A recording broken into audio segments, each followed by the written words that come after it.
Hello everyone, my name is Repelmer. You have never seen me this close up before, and today I would like to talk about some concepts that have been on my mind for quite a while.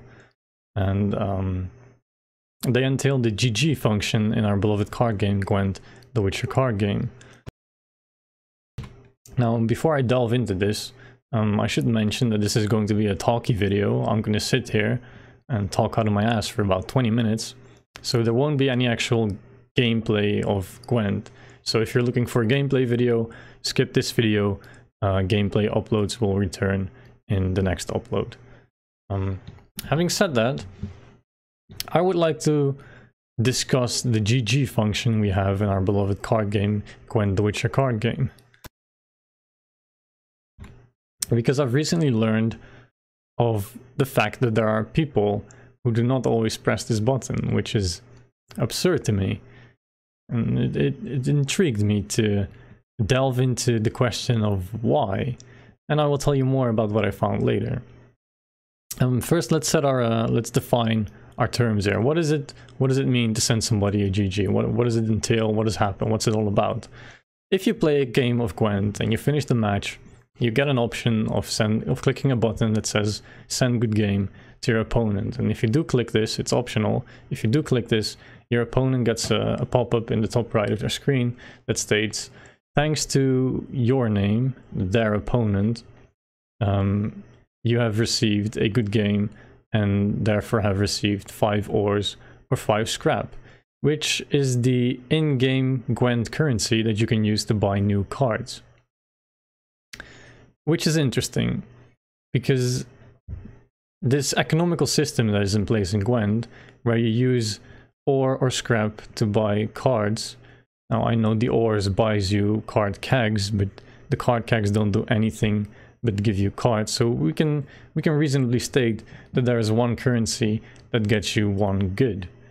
And because we can state this, we can relate it to the actual economical system that is in place in the real world, which is interesting.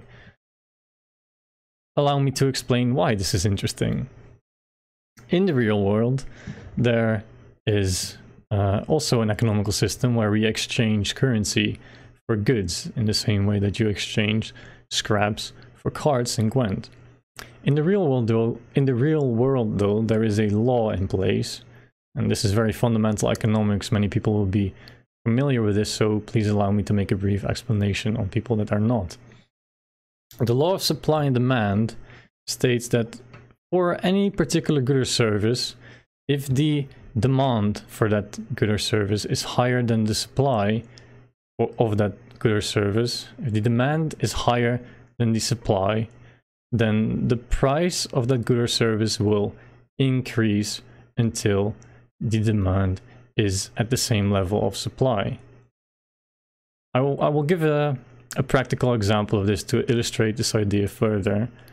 But vice versa, it works in the same way. If the supply is higher than the demand, the price will decrease until the balancing point is found.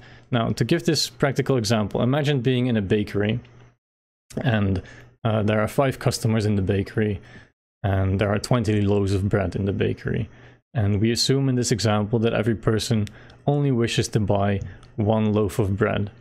So there are 5 people who want to buy 5 loaves of bread, but there are in fact 20 loaves of bread available.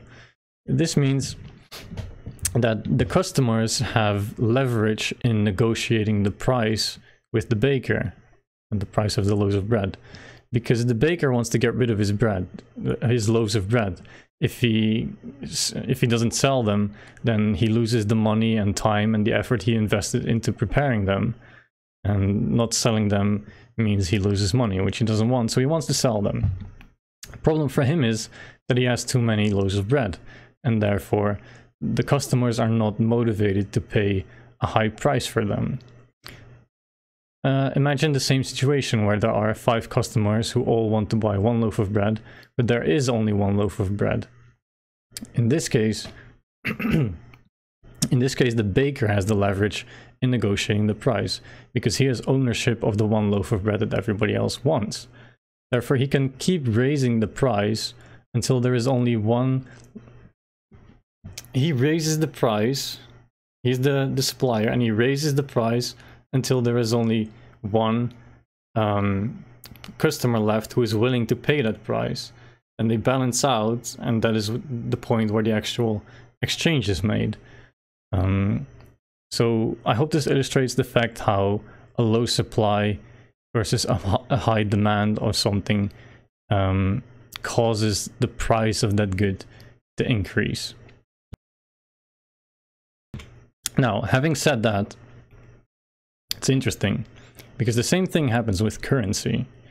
If there is a set amount of currency in a region, let's say a country, and the government decides to increase the amount of currency, which sounds like a good thing. A lot of people always like to think that increasing the amount of currency means people will have more money, and more money is the same as being more wealthy, right? Well, no, wrong. If you increase the amount of money in a country, the value of the money decreases, and it's parallel to the amount of which you increased the amount of currency. Again, think of the bakery. The more loaves of bread there are, the less valuable they become. So the more money is available in a particular place, the less valuable it is. So the actual value of the money doesn't change. Now back to Gwent, because this is where it gets interesting. As we have seen in the bakery, inflation or the law of supply and demand can only occur when the prices of the loaves of bread can change. If the prices are set, there can be no law of supply and demand which gives us the balancing price at which trades are made. And the same thing goes for the in-game Gwent economic system, where you have cards in place that always have the same price. I mean, we can argue that after certain patches, particular cards will be able to be milled for a higher value, but in general, for the sake of the argument, we can state that a gold card costs 800 scraps, a silver card costs 200, and a bronze costs 80. It has been like this for a long time, and probably will stay like this for a long time. So now, and because the prices cannot change, there can be no inflation, which is a very interesting thing to think about. Because of the limited economical system in Gwent, there is no space for actual inflation to occur. This is especially interesting when you consider the fact that there is a button that creates currency out of thin air. Pressing the GG button literally means you can create currency without having inflation occur. This is the equivalent of, imagine this button existing in real life. You could click a button that would create wealth out of nothingness. The button would literally read, solve world hunger, solve world poverty, free energy for everyone. It's amazing, it's mind-boggling. Everybody would click this button if it was a thing in real life. So why not in Gwent, is the question. And I asked this question to a lot of people, some people on Twitch and YouTube, and they've given me some very reasonable arguments. Now, the reasoning I've been using was very cold, very, logical deduction, very factual, and this is of course not the way humans operate. Humans are subject to their own hormones and their own emotions. If people have emotions, it's a good thing to not deny them. So this is how people work. People perceive the world around them in a way that makes them feel a certain way. You react to your surroundings. This is what people do. So now the interesting thing though is again, I asked people why they would not GG somebody, because obviously, for the reasons I just explained, pretty fucking amazing to click the button. So they tell me they have lists. They have a list of things that can happen. That is very emotion based. It provokes an emotion in them. Like examples of the things that are on these lists are when people play dwarves, when people play mill, when people play summoning circle spy, or when people use the in-game emotes too much for their liking, too much for their taste. These are all examples of what's called BM in the Gwent community and other gaming communities. BM here stands for bad manners. So this is interesting because I have a counter argument to propose to that, and to properly illustrate the concept I would like to propose to you here, I have an illustration. So let me pull it up right here. This is the illustration I am talking about. And we see here a room. This is one of the walls. This is the other wall. This is the floor. And in this room, there is an object suspended right in the middle of the room. And the object here represents the game you just played against the mill player. So let's take a look at this more closely. And the object here is lit from this side by a light that makes it cast this shadow onto the wall. Now at first glance this looks like a cylinder can't cast a square shadow, but if you actually do the angle and you think about it, it's the proper shape of the shadow that would be cast if this object was lit from this particular angle. Now it's also lit from this angle, and that creates this shadow onto the wall. And now this is where it gets interesting.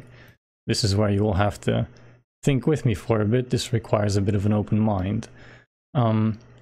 If we place a black box over the match that we just played, again, the object under the black box, is the match that you just played against whatever is on your list, against the mill player, against the dwarf player, or whatever it is that might upset you in the game. The shadows that are cast on the two walls are the state of mind in which you are left after this match. They are the aftermath, if you will, after finishing this match. This is how you feel after finishing. Now, the first option you have of feeling, I call it an option because what I am arguing here is that the way you will feel is based on the perspective you choose to take. Let me do this first. Okay, so the first option you have of feeling after a match is, well, the guy I just played was an absolute asshole. He was doing it on purpose. He enjoys playing things that upset other people. He is trying to frustrate me. He's a sadist. He's an asshole. And reasonable assumption to make. There are definitely things that can happen in a match that you can write in your list of things that are upsetting, that make it seem like he is a bad person. However, there is a black box covering the match you just played. You don't know the person who you just played again. You don't know his situation. You don't know who he is, where he's been. You don't know the truth. Because I propose that there is another option to interpret your perception of the match you just played.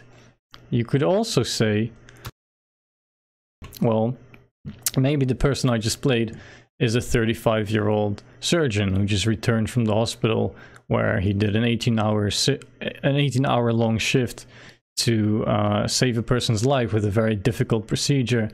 And when he comes home, he's tired. He doesn't have time to build his own deck. So he just net decks something and it gives him wins and he enjoys himself.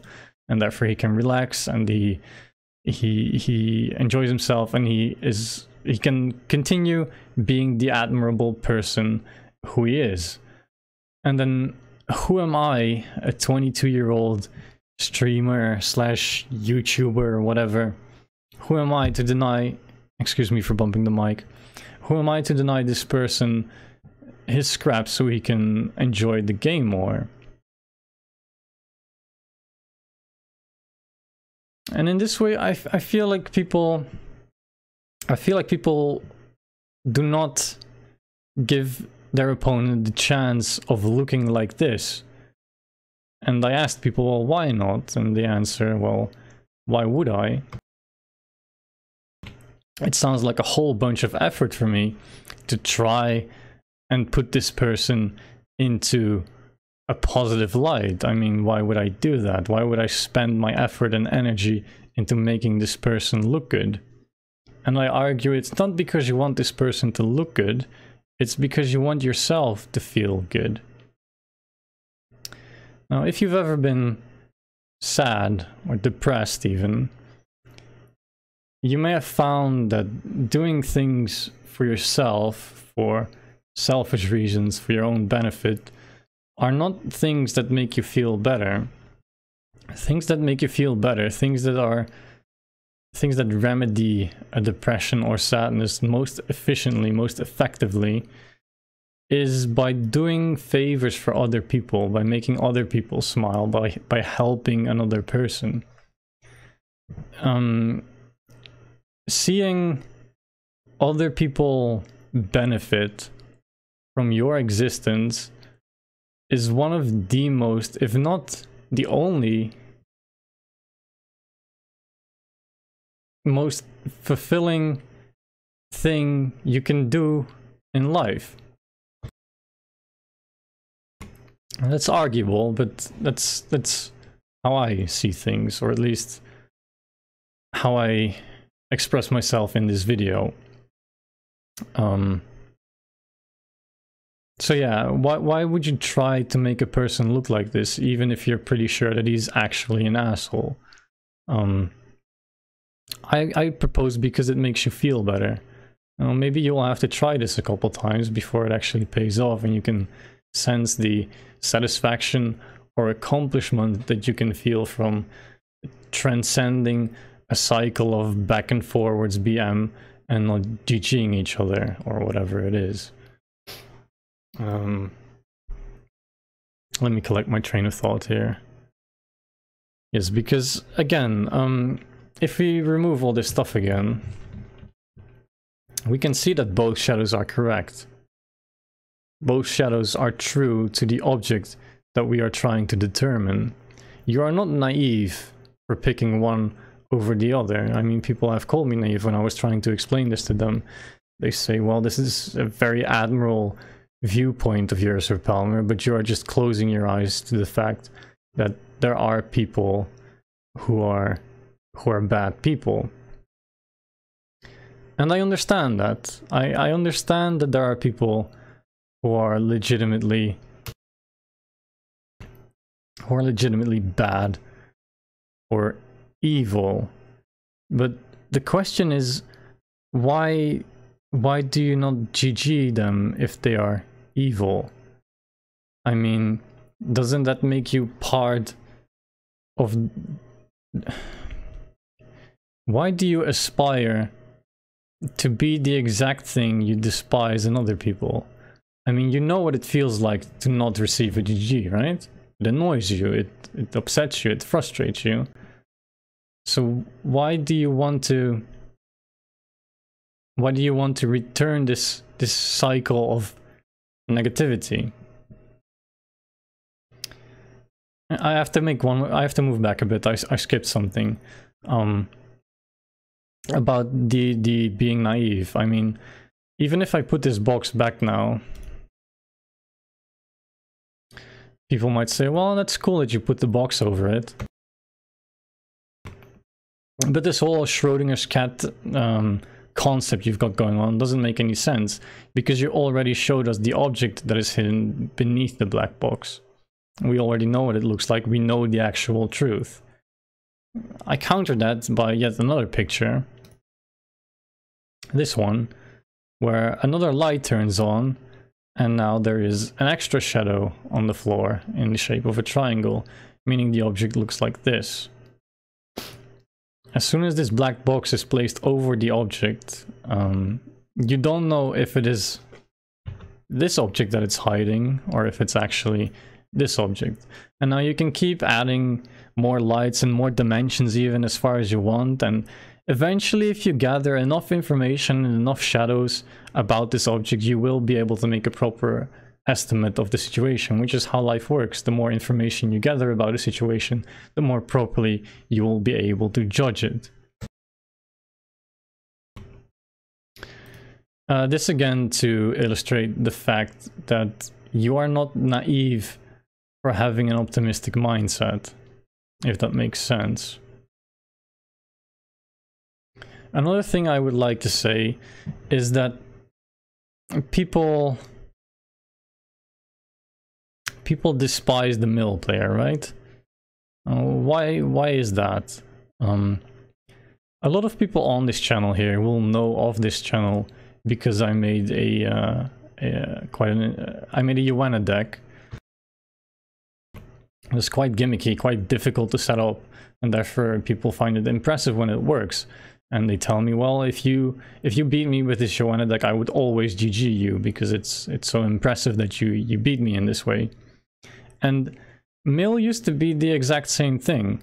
Mill used to be, when it was found out for the first time, I don't know the person who did, but I imagine he was quite satisfied with himself because he literally created a new win condition. He broke the fourth wall, he thought outside of the box, and he created a new way to beat your opponent, which is interesting and impressive in the same way as now my Yuana deck might be interesting and impressive. But this means they're the same thing. The only difference is that the mill strategy became consistent. If my Yuana deck becomes consistent, if I find a way to make the combo consistent, it will be literally the same thing. And the thing that people have been cheering on will turn into the next cancer, if you will. This is the term people use in Gwent. So yeah, this is just the cycle of things. Things turn from interesting concepts into viable concepts and then into overpowered concepts. You can't dislike one and love the other, because another reason people give for not sending a GG to their opponent is because they want to educate, if you will. They want to sculpt the community into a way that they think is beneficial for most people, and therefore they have the moral high ground, which makes sense. But if we consider the things we just talked about, where the things that we enjoy sooner or later becomes the thing that we hate, there is no point in trying to sculpt into giving your personal opinion of what the community should look like and enforcing that by punishing an opponent by not sending GG. So I wonder why this happens. I wonder why people don't do it. Because even if you are an evil person, even if you wish your opponent to look like this, and you actually want to choose this one over the more positive one,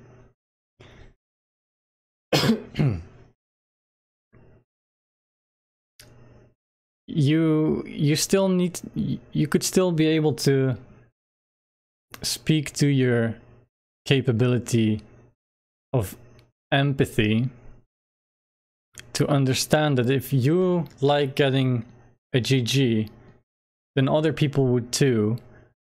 And considering the economical reasons I explained before, you don't really have a valid logical reason to not press GG. And the emotional reason that you do have, which again, I'm not saying don't have emotions, I'm not saying deny your emotions, I'm saying maybe consider the fact that you can change your perspective from this side to this side for your own benefit. You can literally use your mind to choose between both perspectives, which are both true. Again, they are both consistent with the object that is being lit here, you can choose the one that makes you feel better.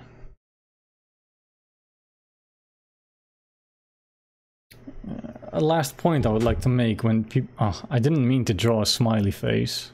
That was unintentional. A last point I would like to make is people have told me, well, Repel, you seem so adamant about making GG a thing for everyone. You would like to spread all the wealth and all the happiness, which are things you can do by clicking that button. You create wealth from nothing, and you create happiness for another person from nothing. And this ties into the last point I wanted to make, because people have asked me, well, if you want the GG to be given always, why don't you argue for it to just be automated? And people would always receive their GG and the world would be a better place.